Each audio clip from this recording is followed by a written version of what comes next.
Rudy Giuliani thought he could humiliate Congresswoman Jasmine Crockett on live television. The former New York mayor and Trump's disgraced lawyer called the rising Democratic star a DEI mistake during a heated CNN debate. But what happened in the next 30 seconds left Giuliani completely speechless and may have just ended what was left of his political career forever. The CNN studio fell dead silent as Crockett, wearing a sharp navy blazer with her signature bold earrings, leaned forward into the microphone. Her eyes locked onto Giuliani's shocked face as she delivered a response so devastating that even the host had to pause. Within minutes, the clip was exploding across social media, with Giuliani destroyed trending worldwide. What you're about to see is the moment a 33-year-old black congresswoman from Texas took down one of the most powerful political figures in recent American history. If you're watching from home, drop your location in the comments and smash that subscribe button because you won't want to miss what happened next. The stage was set for political destruction, and Jasmine Crockett was about to deliver a masterclass in how to destroy a bully on live television. To understand why this confrontation was so explosive, you need to know who these two people really are and what brought them to this moment of reckoning. Lewis, before moving to Texas, she's a civil rights attorney who graduated from Rhodes College and University of Houston Law Center. She didn't come from political royalty or inherited wealth. She earned every single thing she had. As a Texas state representative, Crockett made headlines for her fierce questioning during legislative hearings and her refusal to back down from fight. When she won her congressional seat in 2022 representing Texas's 30th district, she immediately became one of the most watched freshman Democrats in the House. Crockett built her reputation on being unafraid to call out hypocrisy wherever she found it. She's gone viral multiple times for her sharp questioning during committee hearings, particularly when dealing with Republican witnesses who tried to dodge accountability. Her colleagues respect her legal mind, but what really sets her apart is her ability to cut through political nonsense with surgical precision. She's also become a social media phenomenon, with millions of followers who love her no-nonsense approach to politics. When Crockett speaks, people listen, and that's exactly what terrifies people like Rudy Giuliani. He had presidential ambitions, a successful law practice, and a reputation that seemed untouchable. But that was before Trump. As Trump's personal lawyer, Giuliani became the face of the election denial movement. He traveled the country making claims about voting machines and stolen elections that courts repeatedly rejected. His law license was suspended in New York and Washington, D.C. He was indicted in Georgia for election interference. His reputation was in ruins, and his finances were reportedly a disaster. At 80 years old, Giuliani had become a cautionary tale about how power can corrupt and how loyalty to the wrong person can destroy everything you've built. But he still carried himself like the powerful man he used to be, still believing he could intimidate people with his presence and his past accomplishment. CNN had brought them together to discuss voting rights and election integrity, topics that had defined both of their recent careers in very different ways. For Giuliani, this was a chance to rehabilitate his image and prove he was still a force to be reckoned with. For Crockett, this was an opportunity to confront one of the architects of the big lie face to face. She had been preparing for this moment, knowing that someone like Giuliani would try to dismiss her because of her age, her race, and her gender. The tension in the CNN studio was thick before they even went live. Giuliani's team had reportedly told him this would be an easy interview, just stick to his talking points and don't let the young congresswoman get under his skin. They had no idea what was coming. The CNN debate started normally enough, with host Anderson Cooper introducing both guests and setting up the topic of voting rights legislation. But from the moment the cameras started rolling, you could feel the tension building like a storm ready to break. Giuliani came out swinging immediately, interrupting Cooper's first question to launch into a familiar rant about election security. His voice had that same gravelly tone that once commanded respect, but now it carried a hint of desperation. "Anderson, we need to talk about real election integrity," Giuliani said, pointing his finger at the camera. "Not these made-up voting rights issues that certain people keep pushing. We have real problems with our elections, and everyone knows it." Cooper tried to redirect him to the specific legislation being discussed, but Giuliani wasn't done. He turned slightly toward Crockett, who had been sitting quietly taking note. "I've been dealing with election law longer than this congresswoman has been alive," he continued, his tone becoming more condescending. "I've prosecuted real cases, won real elections, and served in real leadership positions. Some people in Congress today wouldn't understand real election integrity if it hit them in the face. Crockett's jaw tightened slightly, but she remained calm. She had dealt with blowhards like this before, and she knew the best strategy was to let them hang themselves with their own words. What happened next shocked even Cooper. Instead of sticking to policy, Giuliani decided to make it personal. You could see the exact moment he made the decision. His eyes narrowed, he leaned back in his chair, with the confidence of someone who thought his reputation made him untouchable, and he prepared to destroy what he saw as an easy target. "Look, Anderson, I respect everyone's right to serve in Congress," Giuliani said, his voice dripping with false sincerity. "But let's be honest about what we're seeing here. We have people in positions of power who are there because of quotas, not qualification. It's hurting our democracy when we prioritize checking boxes over actual competence." The studio went quiet. Cooper's eyebrows shot up. Crockett's pen stopped moving. Behind the cameras you could see the production staff exchanging concerned glances. This wasn't the civil policy debate they had planned for. Giuliani kept going, apparently thinking he was winning. "I'm not saying anyone specifically isn't qualified, but when you see some of the questions being asked in these hearings, when you see some of the positions being taken, well, it makes you wonder if diversity initiatives have gone too far." He gestured dismissively toward Crockett as he spoke, as if she were a prop in his performance, rather than a sitting member of Congress. The condescension was so thick you could cut it with a knife. "Miss Giuliani," Cooper interjected, clearly uncomfortable, "are you suggesting that Congresswoman Crockett isn't qualified for her position?" This was Cooper trying to give Giuliani a chance to walk back his comments, to clarify that he wasn't making a personal attack. But Giuliani, drunk on his own sense of superiority, missed the lifeline completely. Giuliani shrugged with the casual cruelty of someone who had never faced real consequences for his words. "I'm suggesting that when you prioritize demographics over merit, sometimes you get results, well, let's just say they speak for themselves."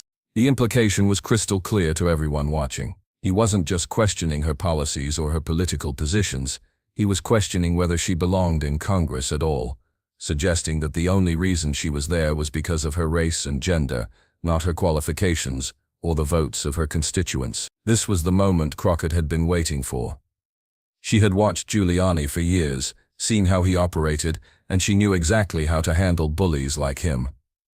She set down her pen deliberately and turned to face him directly. "Mr. Giuliani," she said, her voice steady and controlled, "I want to make sure I understand what you're saying. Are you suggesting that I'm in Congress because of my race and not my qualification?" Giuliani, clearly thinking he had her on the defensive, leaned back with a smug smile. "I'm saying that when merit isn't the primary consideration, the American people suffer. That's just a fact." "So to be clear," Crockett continued, her legal training evident in how she was building her case, "you believe that a civil rights attorney who graduated law school, served in the Texas legislature, and was elected by the people of her district, is somehow less qualified than someone—" She paused deliberately, letting the tension build. "Than someone who what? Mr. Giuliani? Please, tell the audience what qualifications you think matter." You could see it happening in real time, the moment when arrogance overcame whatever political instincts he had left. His face was flushed, his breathing was heavy, and instead of backing down or clarifying his position, he doubled down with a statement that would haunt him forever. "Listen, sweetheart," he said, the condescension now fully on display, his voice taking on that patronizing tone that every woman in America has heard from men who think their gender gives them authority. "I've been mayor of the greatest city in the world. I've been a federal prosecutor. I've stood next to presidents. I've handled real crises like 9/11, like organized crime, like actual threats to democracy." He paused, pointing his finger directly at Crockett with the kind of dismissive gesture you'd use to swat away a fly. "Some people in Congress today are just mistakes, products of a system that's more concerned with how things look than how things work. Diversity hires who wouldn't last 5 minutes in a real crisis. Political theater performers instead of serious public servants." The word hung in the air like a toxic cloud. Mistake. Cooper looked stunned, his mouth slightly open as if he couldn't believe what he was hearing on his own show. The camera operators in the studio exchanged shocked glances. You could hear someone in the crew whisper, "Oh my God," off camera. Even Giuliani's own team, watching from the green room, knew he had just stepped on a landmine that would explode his remaining credibility. In that moment, every woman watching, regardless of their politics, recognized what was happening. It was the workplace meeting where your ideas get dismissed. It was being told you only got the job because of affirmative action. It was every microaggression and macroaggression that women of color face in professional settings, broadcast live on national television. But Crockett just smiled. It wasn't a friendly smile. It was the smile of a predator who had just watched her prey walk directly into her trap. It was the smile of someone who had been preparing for this exact moment her entire career. Mistakes, she repeated slowly, savoring the word like a fine wine. Miss Giuliani, did you just call me a mistake? Giuliani, perhaps realizing he had gone too far, tried to backtrack. I said some people. I didn't specifically. I was speaking generally. You looked directly at me and called me a mistake. Crockett interrupted, her voice rising slightly but still controlled. On national television. In front of millions of viewers. Let me ask you something, Giuliani. Do you think the 4,000 voters in Texas's 30th district who elected me made a mistake when they chose me to represent them? The trap was set. The bait was taken. And Jasmine Crockett was about to spring it with devastating force. What happened next will go down as one of the most devastating political takedowns in live television history. Jasmine Crockett didn't just respond to Giuliani's attack. She systematically destroyed his credibility, his reputation, and his legacy in less than 5 minutes. Crockett leaned forward, her voice calm but deadly serious. Mr. Giuliani, since you want to talk about mistakes, let's talk about mistakes. Let's talk about real mistakes that have actually hurt America. Giuliani tried to interrupt, but Crockett held up her hand.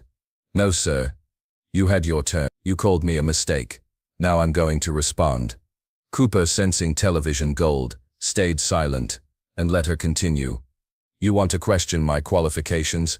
Let's examine yours, Crockett began, pulling out a folder she had prepared.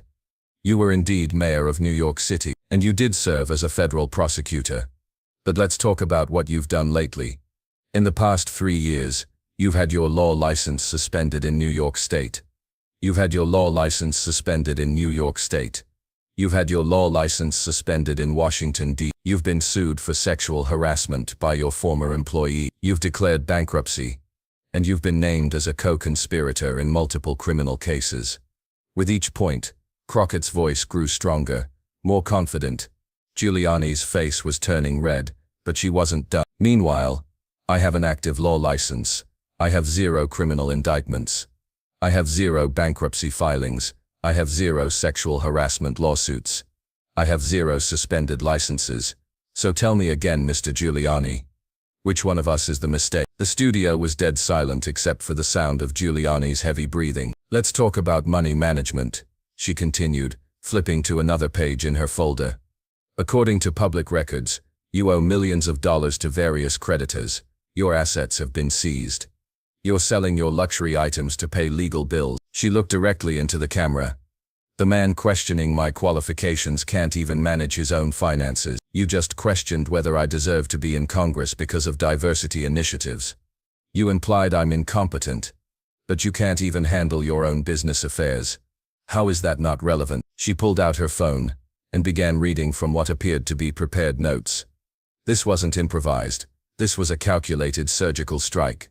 But let's talk about the real mistake here, Mr. Giuliani. The real mistake was when you decided to throw away a lifetime of public service to become Donald Trump's personal attack dog. Giuliani's eyes flashed with anger. Don't you dare. Don't I dare what? Tell the truth. Crockett's voice was now filled with righteous fury. You traveled around this country spreading lies about election fraud. You held press conferences at landscaping companies next to a dildo shop. You had hair dye running down your face while you lied to the American people on national television. She paused to let that image sink in for viewers at home. The camera caught Giuliani wincing at the hair dye reference, one of the most embarrassing moments of his recent career that had been memed into oblivion. Let me read you some headlines, Mr. Giuliani, Crockett continued, looking at her phone. Rudy Giuliani suspends law license. Rudy Giuliani files for bankruptcy. Rudy Giuliani indicted in Georgia. Rudy Giuliani sued for sexual harassment. Should I keep going with each headline? Giuliani seemed to shrink further into his chair. These weren't opinions or political attacks. These were documented facts that he couldn't dispute. You went from being America's mayor to being America's joke, and now you have the audacity to sit here and call me a mistake? Her voice was incredulous, as if she couldn't believe the sheer hypocrisy of what she was witnessing. She had one more weapon in her arsenal that would completely obliterate any remaining shred of Giuliani's moral authority. You know what, Mr. Giuliani? Since you want to talk about diversity and merit, let's talk about history, she said, her voice taking on the tone of a professor delivering a lecture. You keep talking about your time as mayor, your time as a prosecutor. But let's talk about what that really looked like. She pulled out another sheet of paper from her folder. This woman had come prepared for war. During your time as mayor, the NYPD under your leadership engaged in systematic racial profiling through stop-and-frisk policies that disproportionately targeted black and brown communities. You defended those policies even when federal courts found them unconstitutional. Giuliani tried to interrupt. I'm not done, Crockett cut him off sharply. You want to question my qualification. Your policies as mayor led to countless lawsuits, federal investigations, and violations of civil rights. My work as a civil rights attorney was literally cleaning up messes that people like you created. The studio audience was completely silent now, hanging on every word. So when you sit here and call me a mistake, when you suggest I'm on here because of diversity initiatives, you're really revealing what you think about justice, about equality, about the very communities you spent decades oppressing as a public official. She leaned forward, her voice becoming more intense. I didn't get here because someone felt sorry for me. I got here because I spent years fighting against the exact kind of systemic discrimination that you helped perpetuate. I got here because I worked twice as hard to overcome the barriers that people like you put in place. But since you want to talk about qualifications, let's do a direct comparison, she said, pulling out what appeared to be printed pages. I graduated summa cum laude from Rhodes College. I received my law degree from the University of Houston Law Center, where I was on the dean's list. I passed the Texas bar exam on my first attempt. I've argued cases in federal court, state court, and appellate courts. She looked directly at Giuliani. Now let's talk about your academic record. You graduated from Manhattan College and New York University Law School. Perfectly respectable schools. But tell me, Mr. Giuliani, what was your class rank? What honors did you graduate with? Because if we're going to question qualifications based on merit, let's see the actual merits. Giuliani's face was now bright red. He clearly hadn't expected to have his own academic credentials dissected on national television. And let's talk about our bar exam results. Crockett continued relentlessly. I told you I passed on the first try. What about you, Mr. Giuliani? How many attempts did it take you to pass the New York bar? The question hung in the air like a dagger. Whether Giuliani had passed on the first try or not didn't matter. The fact that Crockett was confident enough to ask the question suggested she already knew the answer, and it wasn't flattering. Then Crockett delivered the line that would trend worldwide and effectively end Giuliani's remaining credibility. You called me a DEI mistake, Mr. Giuliani, but looking at your recent record, I think it's clear who the real mistake is. The mistake was when America trusted you. The mistake was when Trump trusted you. And the biggest mistake would be if anyone ever trusts you again. She sat back down, her voice returning to its calm, professional tone. Now, Anderson, did you have any actual policy questions? Or are we done letting Mr. Giuliani embarrass himself on national television? Cooper, perhaps taking pity on him, tried to give him an out.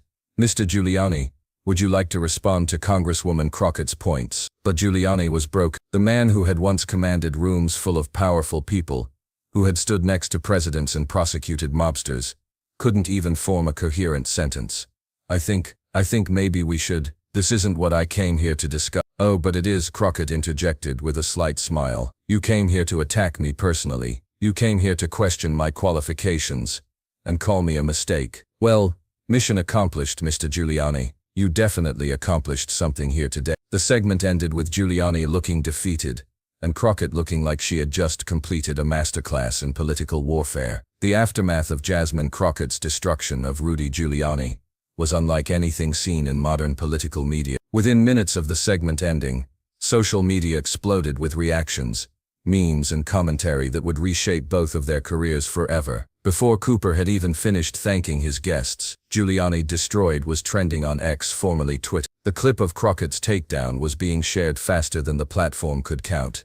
A political insider posted, "Holy Mother of God, Jasmine Crockett just ended Rudy Giuliani's entire existence on live TV. This is the most brutal political takedown I've ever witnessed. Giuliani destroyed.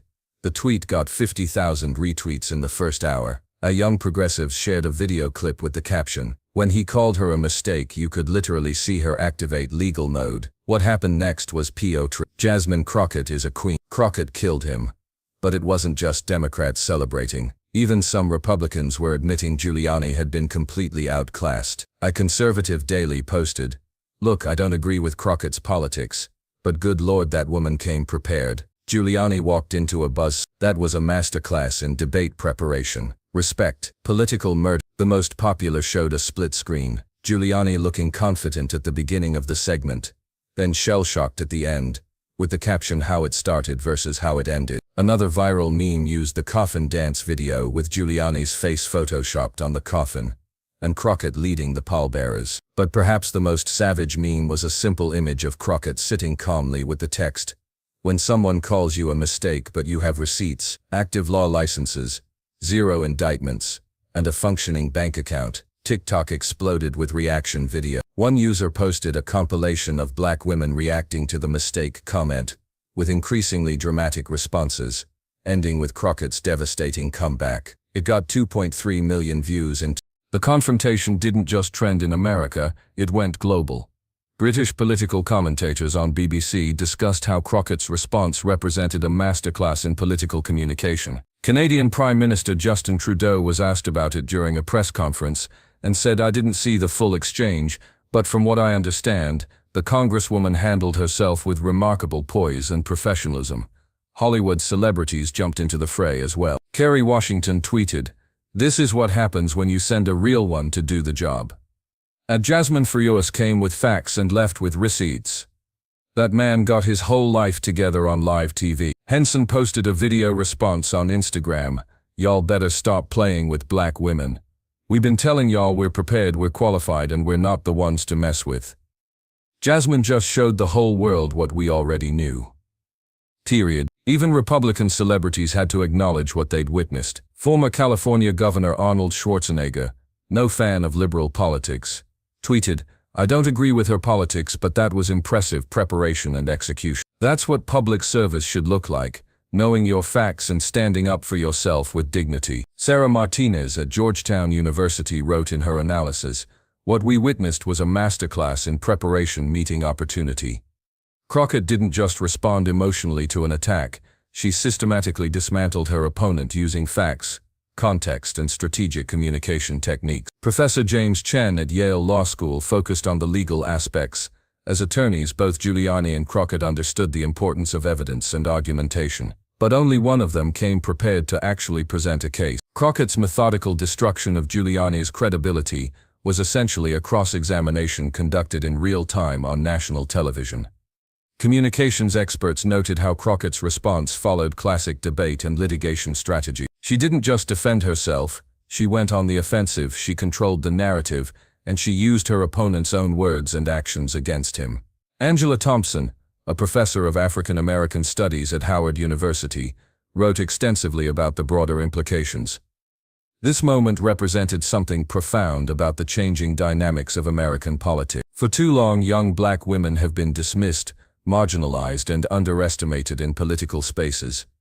Crockett's response wasn't just personal vindication, it was a declaration that those days are over. The confrontation made headlines around the world, with international media outlets analyzing what it revealed about American politics and society. The BBC ran a segment titled, "The Generational Divide in American Politics," featuring clips from the debate and commentary from British political analysts. One commentator noted, "What struck us here in the UK was how thoroughly prepared the young Congresswoman was. She didn't just have talking points, she had documentation, specific examples, and a clear strategy. It was quite impressive to watch." France's Le Monde wrote an editorial comparing the moment to political debates in French Parliament, noting that the American Congresswoman's response demonstrated a level of preparation and strategic thinking that would be admired in any democratic institution worldwide. German newspaper Der Spiegel focused on the generational aspects. This exchange represented more than just a political disagreement.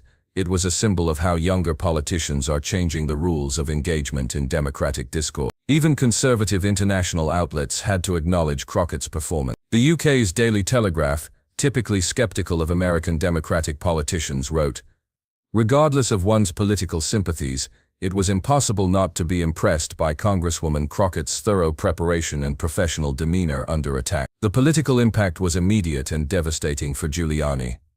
Within 48 hours, 3 different conservative organizations that had been considering him for paid speaking engagements quietly canceled their invitation. A GOP strategist, speaking anonymously to Politico, said, "Rudy's been radioactive for a while, but this sealed it. You can't come back from being that thoroughly embarrassed by a freshman congresswoman." The party's moving on. For Crockett, the opposite happened. Democratic leadership immediately began praising her performance. House Minority Leader Hakeem Jeffries called her response exactly the kind of leadership our party needs. Nancy Pelosi tweeted, "Watching Jasmine for US handle that bully was a thing of beauty. This is what happens when you send smart, prepared women to Congress." Proud to serve alongside her. Within 72 hours of the confrontation, Crockett's campaign had raised over $500,000 from small donors across the country. Her campaign manager told reporters they were getting donations from all 50 states, with many donors specifically mentioning the CNN appearance. Meanwhile, Giuliani's remaining political action committee reportedly lost 3 major donors, who cited the embarrassing television appearance as their reason for withdrawing support. For Crockett, the moment catapulted her into the national spotlight in a way that typically takes years to achieve. She was immediately booked on every major talk show. Late-night comedians were praising her. She gained 200,000 new social media followers in a week. Political strategists began mentioning her as a rising star with national potential. "She's got the intelligence, the preparation, and clearly the ability to handle pressure," said one Democratic consultant. This is the kind of moment that launches career. For Giuliani, it represented the final nail in the coffin of his political relevance. The man who had once been considered a potential presidential candidate was now seen as a cautionary tale about how far someone can fall. Beyond politics, the confrontation sparked broader conversations about race, gender, and power in American society. The moment when Giuliani called Crockett a mistake crystallized decades of frustration about how black women are treated in professional settings. Brittany Cooper, a professor at Rutgers University, wrote in The Atlantic, "What we witnessed was every black woman's workplace nightmare. Being questioned not on the quality of your work, but on whether you deserve to be there at all. But we also saw what happens when a black woman is prepared, confident, and refuses to accept disrespect." The confrontation also highlighted generational change in politics. At 33, Crockett represented a new generation of politicians who grew up with social media, who understand how to use viral moments, and who refuse to play by the old rules of political decorum when faced with disrespect. As the dust settled, it became clear that the Crockett-Giuliani confrontation represented something larger than just one debate gone wrong. It was a symbol of changing power dynamics in American politics. The old guard, represented by Giuliani's assumption that his past accomplishments would intimidate a young black woman, was being replaced by a new generation that judged people by their current actions, not their historical reputation. Crockett's response also provided a template for how to handle bullies and bad faith actors in political discourse. Don't just defend yourself, come prepared, stay calm, and methodically dismantle their credibility with facts. In the end, what was supposed to be a routine CNN debate became a defining moment for both participants. Rudy Giuliani, once one of the most powerful figures in American politics, had been reduced to a figure of mockery by a first-term congresswoman who refused to be intimidated. Jasmine Crockett had proven that in modern politics, preparation beats reputation, facts beat bluster, and intelligence beats intimidation. As one viral tweet put it, Rudy Giuliani called Jasmine Crockett a mistake. She showed him what a real mistake looks like. The incident would be studied in political science classes for years to come, as an example of how quickly careers can rise and fall in the modern media environment. But more importantly, it sent a message to anyone who thought they could dismiss young women of color in politics. Underestimate them at your own peril. The Old Boys Club had just learned a very public lesson about the new rules of political warfare. And Jasmine Crockett had written the textbook. If you witness this epic political takedown, Hit that subscribe button and ring the notification bell so you never miss these explosive political moments. Drop a comment below telling us what you thought of Crockett's devastating response, and let us know what other political showdowns you want us to cover next. This is the kind of political theater that defines careers and changes the game forever, and we'll be here to break it all down for you.